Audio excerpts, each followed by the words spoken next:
మొత్తానికి పండంటి బిడ్డకి జన్మనిచ్చింది యాంకర్ శివజ్యోతి. పెళ్లైన 10 ఏళ్ల నిరీక్షణ తర్వాత వారి చేతుల్లోకి బిడ్డ రావడంతో వారి ఆనందానికి అవధుల్లేవని చెప్పాలి. ఇక ఆమె ఈ గుడ్ న్యూస్ ని తన సోషల్ మీడియా వేదికగా షేర్ చేసుకున్న వెంటనే తన ఫ్యాన్స్ తో పాటు ఫ్యామిలీ మెంబర్స్, సెలబ్రిటీస్ ఫుల్ హ్యాపీతో కంగ్రాట్స్ చెప్తూ మురిసిపోతున్నారు. అయితే ఆమెకి పుట్టింది పాపనా లేదా బాబునా అనేది అందరూ ఎక్సైటింగ్ తో బేబీ గురించి ఆరా తీస్తున్నారు. మరి శివజ్యోతికి పుట్టిన బేబీ ఎవరు? 10 ఏళ్ల తర్వాత పుట్టిన బిడ్డ కోసం శివజ్యోతి తీసుకున్న నిర్ణయం ఏంటి? ఆమె ప్రెగ్నెన్సీపై అనుమానాలు రావడానికి కారణం ఏంటి? అందుకోసమే సూసైడ్ చేసుకోబోయిందా? ఇంతకీ V6 ఛానల్ వాళ్ళు శివజ్యోతిని ఎందుకు తీసేశారు అనే విషయాలు ఈ వీడియోలో తెలుసుకుందాం.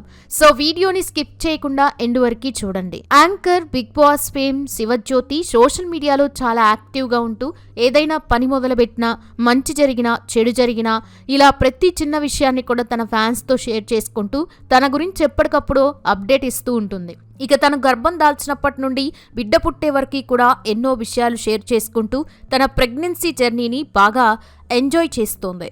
ఇక బిడ్డ కొన్ని గంటల్లో పుట్టబోతుందనే ముందు కూడా ఆమె తన సోషల్ మీడియాలో ఒక ఎమోషనల్ పోస్ట్ పెట్టింది. అందులో ఆమె, నా చిన్న పాప లేదా బాబుకి ఈ పోస్ట్ అంకితం. ఈ 9 నెలల ప్రెగ్నెన్సీ జర్నీ ఇంత ఆనందంగా, అందంగా, అద్భుతంగా సాగించినందుకు థ్యాంక్ యూ. ఒక రోజు లేదా ఒక్కసారి కూడా నువ్వెప్పుడూ నన్ను టెన్షన్ పెట్టలేదు. కొన్నిసార్లు అసౌకర్యానికి లోనైనప్పటికీ అది ఈ జర్నీలో భాగమే. దాన్ని కూడా నేను ఆస్వాదించాను. మమ్మల్ని తల్లిదండ్రులుగా ఎంచుకున్నందుకు నేను, నాన్న నీకెప్పుడు రుణపడి ఉంటాం. నువ్వు మంచి బిడ్డగా ఉంటావని తెలుసు. నువ్వు మా జీవితాల్లోకి వస్తూ ఉండడమే అతిపెద్ద ఆశీర్వాదం, అలాగే అద్భుతం కూడా. నిన్నెప్పుడెప్పుడు పొత్తిల్లోకి తీసుకోవాలా అని ఎదురు చూస్తున్నాను. ఈ 9 నెలల జర్నీ లాగే డెలివరీ కూడా సేఫ్గా అవుతుందని ఆశిస్తున్నాను. ఇట్లు నీ అమ్మ, నాన్న అని రాసుకొచ్చింది. ఇది చూసిన అభిమానులు తప్పకుండా అంతా మంచి జరుగుతుందని కామెంట్లు చేయగా, అందరి ఆశీస్సులతో ఆమె ఫిబ్రవరి 12న పండంటి బిడ్డకి జన్మనిచ్చింది. అయితే ఇన్నేళ్లకి ఆ దేవుడి ఆశీస్సులతో బిడ్డ పుట్టగా నేడు శివజ్యోతి పుట్టినరోజు సందర్భంగా బేబీ ఫోటో షేర్ చేసుకోగా, ఇప్పుడే ఆ బిడ్డ ఫేస్ ని అందరికీ చూపించకూడదని, మంచి సమయం చూసుకొని అప్పుడు బిడ్డ ఫేస్ రివీల్ చేయాలనుకుంటున్నట్టు నిర్ణయం తీసుకుందని, అలాగే బేబీ జెండర్ గురించి కూడా త్వరలో రివీల్ చేస్తామని, ఈ విషయంలో తన ఫ్యాన్స్ తనని అర్థం చేసుకుంటారని భావించినట్లు తెలిపింది. అయితే కొందరు బాబ్ అని అనగా మరికొంతమంది పాప అని గెస్ చేస్తున్నారు. కాగా వాళ్ళు రివీల్ చేసే వరకు మనం వేచి చూడాలి. ఇక ఇదిలా ఉంటే తన ప్రెగ్నెన్సీలో ఉన్నప్పుడు కొందరు IUI, IVF లాంటివి చేయించుకుందని రకరకాలుగా కామెంట్స్ చేయడం ఆ విషయంపై కూడా గట్టిగా క్లారిటీ ఇచ్చింది. ఎవరికైనా పిల్లలు లేకపోతే పిల్లలెప్పుడు, పెళ్లి కాకపోతే పెళ్ళెప్పుడు, ఉద్యోగం లేని వాళ్ళని ఏం చేస్తున్నావు వంటి ప్రశ్నలు అడగకండి. ఎందుకంటే అది లేని వారికి ఆ బాధ ఎలా ఉంటుందో తెలుస్తుంది. 2015లో మా పెళ్లి జరిగింది. అంటే 10 ఏళ్ళు అవుతుంది. మొదట్లో కెరియర్పై ఫోకస్ చేశాం. ఆ సమయంలో పిల్లలు ఎప్పుడు అని అడిగితే నాకు కావాల్సినప్పుడు కంటానని ధైర్యంగా ఆన్సర్ ఇచ్చేదాన్ని. 3 ఏళ్లుగా నేను పిల్లల కోసం ప్రయత్నాలు చేస్తున్నాను. ఆ సమయంలో ఎవరైనా అడిగినప్పుడు మాత్రం చాలా గలీజ్గా ఫీల్ అయ్యేదాన్ని. కాబట్టి ఎదుటి వాళ్ళ పర్సనల్ విషయాలు అడగకండి. బిగ్ బాస్ ముందు వరకు కూడా మా ఇద్దరి ఆర్థిక పరిస్థితి అంతంత మాత్రమే.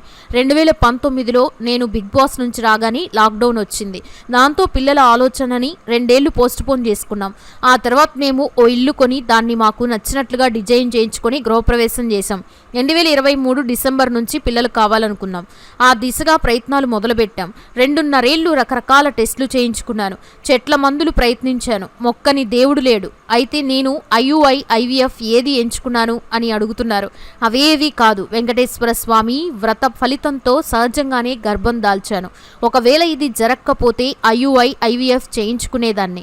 అందులో అనుమానమే లేదు అని చెప్పుకొచ్చింది. దీంతో శివజ్యోతి న్యాచురల్ గానే గర్భం దాల్చిందని అందరికీ అర్థమైంది. ఇదిలా ఉంటే శివజ్యోతి పలు సందర్భాల్లో వివాదాల్లో ఇరికిన విషయం తెలిసిందే.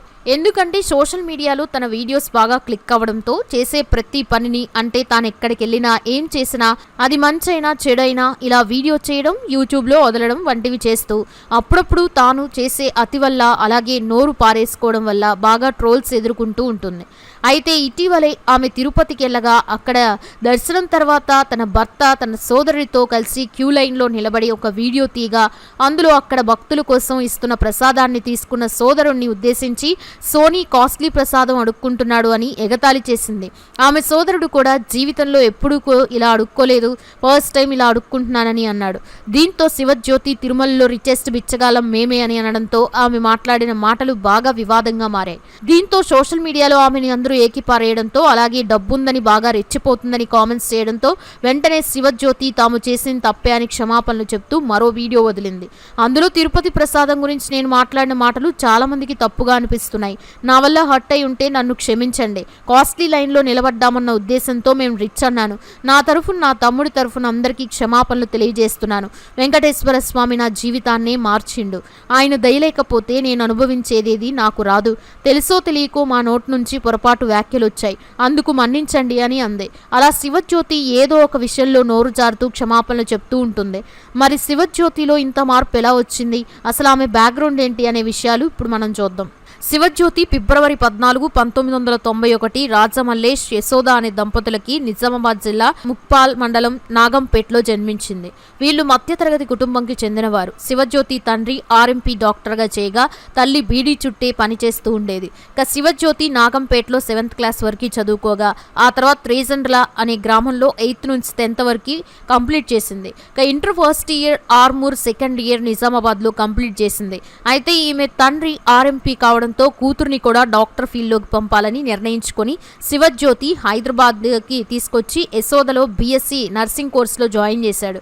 కానీ శివజ్యోతికి అక్కడ చిన్నపిల్లలకి ఇంజెక్షన్ చేయడం ఇష్టం లేక నర్సింగ్ కోర్సుకి మధ్యలోనే ఫుల్ స్టాప్ పెట్టింది. ఆ తర్వాత ఓపెన్ యూనివర్సిటీలో డిగ్రీ కంప్లీట్ చేసింది. అయితే శివజ్యోతికి తమ ఊరి పక్కన ఉన్న ఊరిలో గంగూలీ పరిచయం అయ్యాడు.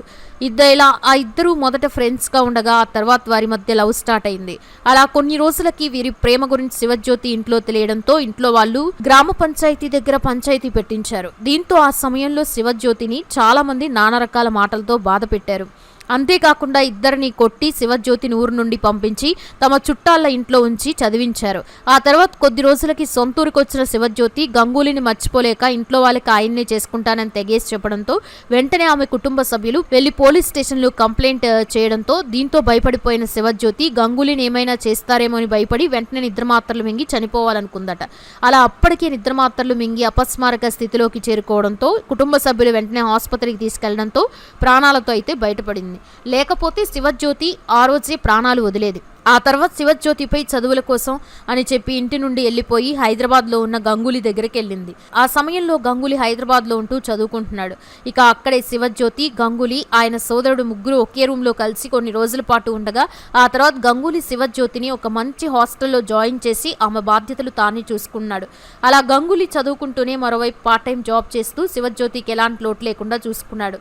ఇక శివజ్యోతి హాస్టల్లో ఖాళీగా ఉంటే బోర్ కొడుతుందని ఏదైనా జాబ్ చేస్తే డబ్బులైనా సంపాదించుకోవచ్చు అని ఒక ఆఫీస్లో రిసెప్షనిస్ట్గా చేసింది.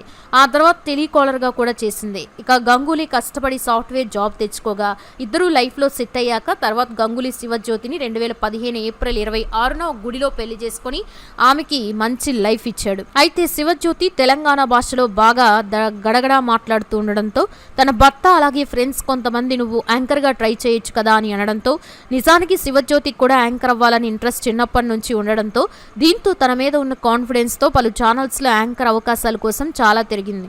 దీంతో కొన్ని ఛానల్స్ వాళ్ళు నీ తెలంగాణ యాస, పైగా నీ గొంతు భాషని మార్చుకో, నీది మీడియాకి పనికిరాని గొంతు అని అవమానించడంతో శివజ్యోతి చాలా బాధపడింది.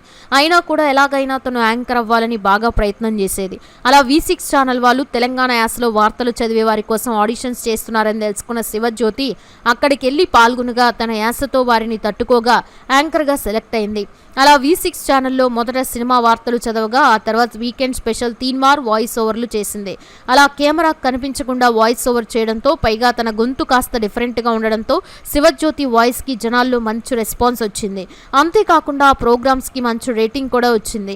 ఇక ఈ క్రమంలో మేల్ యాంకర్గా రవికుమార్ని సెలెక్ట్ చేసి అతన్ని బిత్తిరి సత్తిగా శివజ్యోతిని సావిత్రిగా పిలుస్తూ తీన్మార్ వార్తలు అనే ప్రోగ్రాంతో వార్తలు చెప్పిస్తూ మధ్యలో బాగా హాస్యంని పండించడంతో ఈ ప్రోగ్రాం బాగా హిట్ అవడంతో అప్పటి నుండి శివజ్యోతి పేరు కాస్త తీన్మార్ సావిత్రిగా బాగా పాపులర్ అయింది. అలా వార్తలు చూడని వాళ్ళు సైతం తీన్మార్ వార్తలు వస్తున్నాయంటే చాలు సావిత్రి బిత్తిరి సత్రి కోసం చూడటంతో ఈ ఛానల్కి బాగా రేటింగ్ సంపాదించుకుంది. అంతేకాదు అందులో సావిత్రి కట్టు బొట్టు అందరినీ ఫిదా చేశాయి. అలా కొన్నాళ్ల పాటు ఆ ఛానల్లో చేయగా ఆ తర్వాత TV9 నుండి ఆఫర్ రావడంతో V6 ఛానల్ నుండి వెళ్ళిపోగా ఇక TV9లో చేస్తూ ఉండగా బిగ్ బాస్ సీజన్ 3 నుండి ఆఫర్ రావడంతో తన కెరియర్ని మరింత ముందుకు తీసుకెళ్లడానికి బిగ్ బాస్లో అడుగుపెట్టి టాప్ 6 కంటెస్టెంట్గా హౌస్ నుండి బయటకు వచ్చింది. ఇక హౌస్లో ఉన్నన్ని రోజులు ప్రతి దానికి బాగా ఎమోషనల్ అవ్వడంతో ఆమెకి పాతాళ గంగా అనే ట్యాగ్ కూడా వచ్చింది. కానీ హౌస్లో ఉన్నన్ని రోజులు అందరినీ బాగానే ఆకట్టుకుంది. అయితే శివజ్యోతితో V6 ఛానల్ వాళ్ళు ఒక అగ్రిమెంట్ తీసుకున్నారు. అదేంటంటే తమ ఛానల్లో తెలంగాణ యాసలో న్యూస్ చెప్పినట్లు వేరే ఛానల్స్లో యాంకరింగ్ చేయకూడదని చెప్పడంతో శివజ్యోతి ఆ అగ్రిమెంట్కి ఓకే అనడంతో అలా తీన్మార్ వార్తల్లో చెప్పగా మళ్ళీ ఎక్కడా కూడా తను అలా న్యూస్ చెప్పలేదు. అయితే బిగ్ బాస్ తర్వాత శివజ్యోతి యూట్యూబ్ ఛానల్ పెట్టుకుని అందులో బాగా daily life vlogs, promotions, travelling vlogs చేస్తూ బాగా బిజీగా మారింది. అంతేకాదు బిగ్ బాస్ తర్వాత శివజ్యోతి తన లుక్ని పూర్తిగా మార్చేసింది. అప్పటి వరకు పద్ధతిగా కనిపించిన ఈమె బిగ్ బాస్ తర్వాత మొత్తం గ్లామర్గా రెడీ అవుతూ మెల్లమెల్లగా తన అందాలని బయట పెడుతూ తెగరచ్చ చేస్తుంది. దీంతో ఉన్నట్టుండి ఈమెలో ఇంత మార్పు రావడంతో జనాల నుండి ఒక రేంజ్లో నెగిటివిటీ కామెంట్స్ వచ్చాయి. అయినా శివజ్యోతి అవేం పట్టించుకోకుండా తన భర్త సపోర్ట్తో లైఫ్ని బాగా ఎంజాయ్ చేస్తూ ఉంది. దీంతో ఉన్నట్టుండి ఈమెలో ఇంత మార్పు రావడంతో జనాల నుండి ఒక రేంజ్లో నెగిటివ్ కామెంట్స్ వచ్చాయి. అయినా శివజ్యోతి అవేం పట్టించుకోకుండా తన భర్త సపోర్ట్తో లైఫ్ని బాగా ఎంజాయ్ చేస్తూ ఉండగా ఇప్పుడు వారి చేతుల్లోకి బిడ్డ రావడంతో వారి ఆనందానికి అవధుల్లేవని చెప్పాలి. చూశారు కదా, మరి శివజ్యోతి గురించి మీ అభిప్రాయం ఏంటనేది కామెంట్స్లో చెప్పండి. అలాగే మరిన్ని ఇంట్రెస్టింగ్ వీడియోస్ కోసం మా ఛానల్ని సబ్స్క్రైబ్ చేసుకోండి.